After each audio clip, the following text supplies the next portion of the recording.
इतना सन्नाटा क्यों है भाई? दिल के कोने से अगर आज कोई ऐसी आवाज आ रही हो तो निश्चित जानिए ये दिल किसी क्रिकेट प्रेमी का है।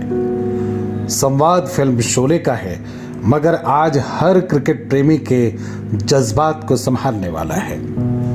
फाइनल की हार से गमज़दा दिल आज अगर रोना चाहता हो तो उसे बस ये याद दिलाइए कि पिछले एक महीने में उसने क्रिकेट का जो उत्कर्ष देखा है, इससे पहले देखा था कभी? याद कीजिए, पिछले एक महीने में इससे शानदार क्रिकेट भारतीय क्रिकेट टीम ने कब खेली थी।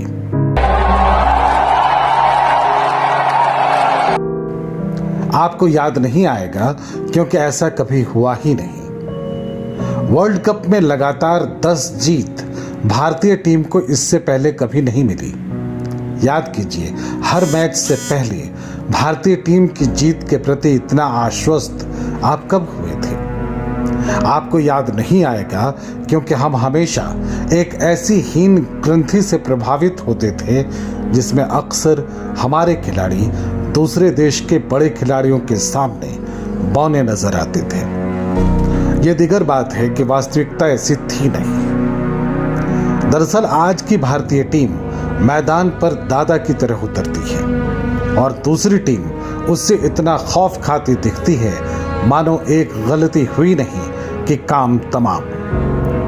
ये भारतीय टीम की कमाई है जिसमें बरसों लगे हैं। इसकी कड़ियां जुड़ी हैं। गावस्कर ने दुनिया को भारतीय प्रतिभा से परिचय कराया तो कपिल देव ने क्रिकेट की दुनिया को बताया कि चैंपियन बनने का दम हम में भी है। सचिन ने श्रेष्ठता सिद्ध कर दी तो गांगुली ने दुनिया को जैसे को तैसा की भाषा में समझाया और धोनी ने बताया कि जीत का मंत्र हिंदी में भी पढ़ा जा सकता है। बात अगर मौजूदा भारतीय टीम की करें तो उसने दहशत पैदा की है, विरोधी टीमों के दिलों में दहशत, और ये डर अच्छा है। पिछले एक महीने में इस दहशत को पूरी दुनिया ने महसूस किया। हम तो इतना ही कहेंगे कि ये डर अच्छा है।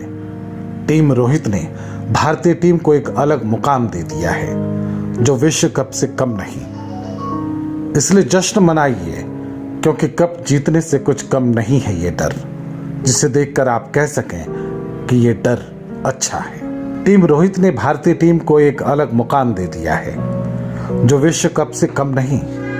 इसलिए जश्न मनाइए क्योंकि कप जीतने से कुछ कम नहीं है ये डर, जिसे देखकर आप कह सकें कि ये डर अच्छा है।